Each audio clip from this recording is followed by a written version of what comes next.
We're on the precipice of possibly the biggest election in the history of the United States. The country could go in two completely different directions.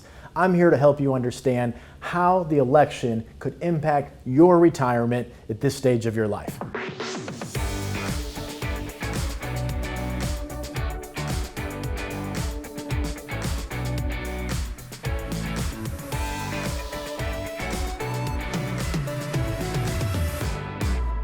Hi, I'm Troy Sharpe, CEO of Oak Harvest Financial Group, certified financial planner professional, and host of the Retirement Income Show. There's so much information out there. If Trump wins, if Biden wins, what does this mean for the stock market? What does this mean for the economy, for immigration, for the Supreme Court? We're inundated on a daily basis, and honestly, most of this stuff is biased. I want to cut right through all that information and help you understand how the election will impact your retirement. And most importantly, we want to focus on what we can control. We can't control what happens in the election. We can't control what happens to the Senate or the House of Representatives. What we can control is our emotions, our decision making, and the actions we take every day to improve our lives from a financial standpoint for the betterment of our families, our communities, and the people we care about. I'm going to break this down into two different groups here. If you're younger, let's say 50 and younger, or maybe 45 and younger, the presidential election has a lot less of an impact on your retirement because you're going to go through several more elections over the course of your remaining years before you retire. All you have to do is continue to contribute to your savings and continue to invest according to your growth plan. Let me show you what I'm talking about. If you're 30 years old right now and you want to retire at 65, that's 35 more years. So that means we're going to have a presidential election every 4 years. That's another 8, 9, almost 9 more elections during your lifetime. This one election is not going to impact your retirement all that much. What you need to do is continue to save. So if you're 30 years old and you can save $7,500 a year and you're tilted more towards growth stocks, and we want to average 8% a year, you're going to retire with about $1.29 million. It doesn't matter who's the president this cycle because we're going to have so many more elections, so many variables are going to impact. You have to focus on what you can control. And the only thing you can control is how much you save and how you invest that money. But to give you an idea, you'll have $1.29 million if we invest $7,500 a year and can grow it at 8%. Of that money, you only put in $262,500. Compound interest is more than $1 million of your future balances. So America will grow. The economy will grow. Yes, it will grow probably at different rates depending on who's president. But if you're at work and saving this money inside your retirement plan, tax policy doesn't impact you because 401ks are tax deferred. If you're also contributing to the Roth, the tax-free part, that's tax-free. So tax policy won't affect you. Social policy, all of these things will not impact your retirement. You need to focus on what you can control.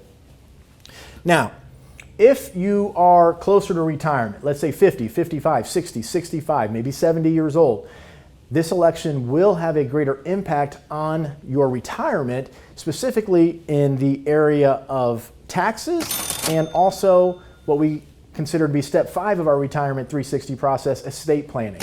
But estate planning for many of you, it's far on down the road. It's not something we necessarily need to focus on, but it's no different if you're 65 or if you're 35. We cannot control what happens in the election, so we have to focus on what we can control. And no matter who wins, whether it's President Trump or Joe Biden, we need to focus on the most important things that we can control.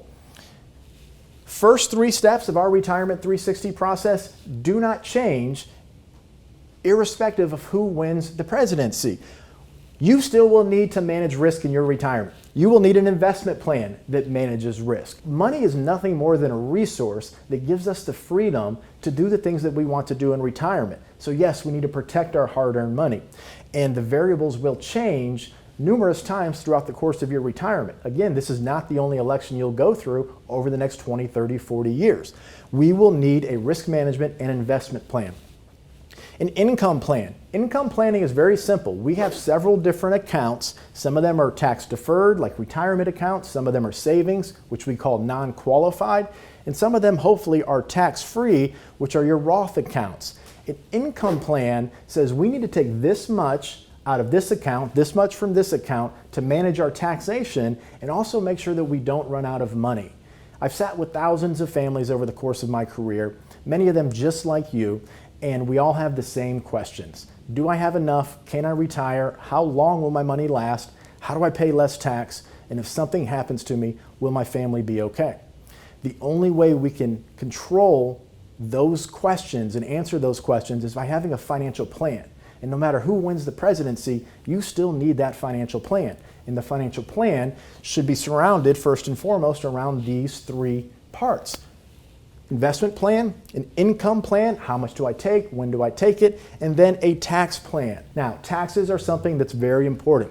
This is probably the biggest impact you'll see if Joe Biden wins versus President Trump.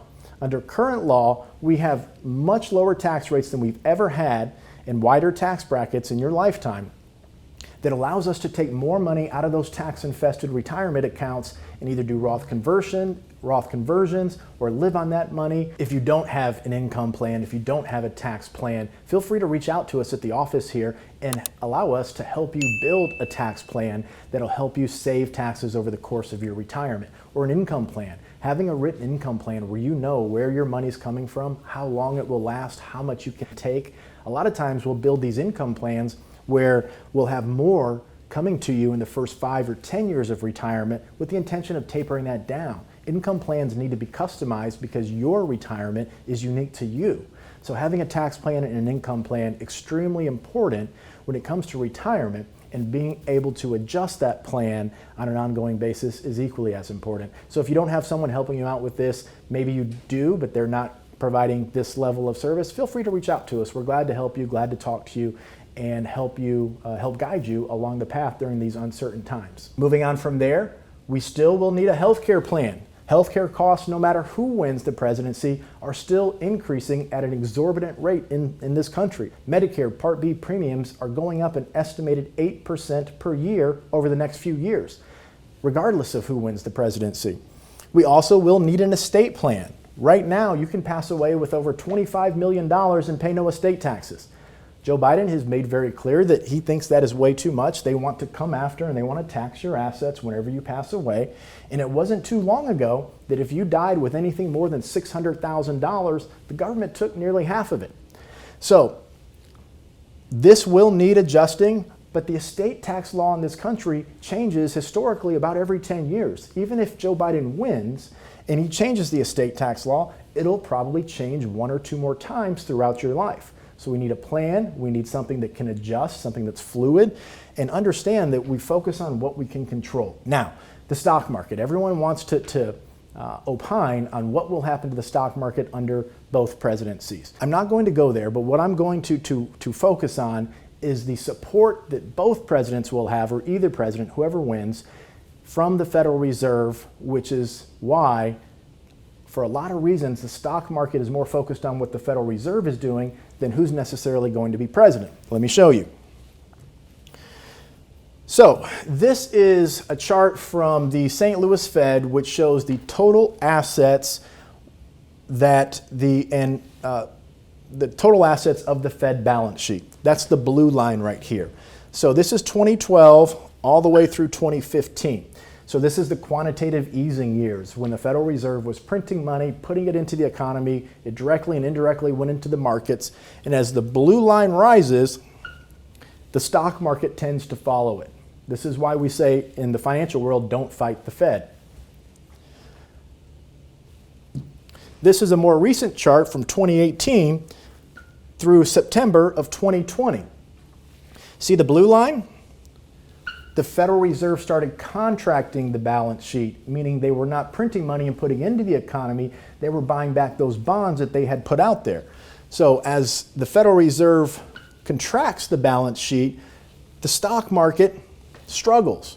This is the coronavirus. This is March of this past year. The Federal Reserve acted immediately, printed trillions of dollars, and look at what the stock market did. If you go back and watch our coronavirus market updates from March and April of this past year, this was one of the primary things we talked about, is the Federal Reserve's impact on the markets, and why we told our clients, why we told you to not be as concerned about the coronavirus, because it wasn't a structurally driven recession, it was an event-driven recession, which typically only lasts 4 to 8 months. And you combine that with the support the Federal Reserve provided the markets, we see why the market is way up here. Now, the Federal Reserve has announced that they are going to do $120 billion per month adding to the balance sheet, probably through 2022. So this blue line is going to go way up here. That means no matter who wins the presidency, it's a pretty good bet that the stock market is going to follow that blue line. For about every $400 billion the Federal Reserve prints and puts into the economy, the S&P goes up about 200 points.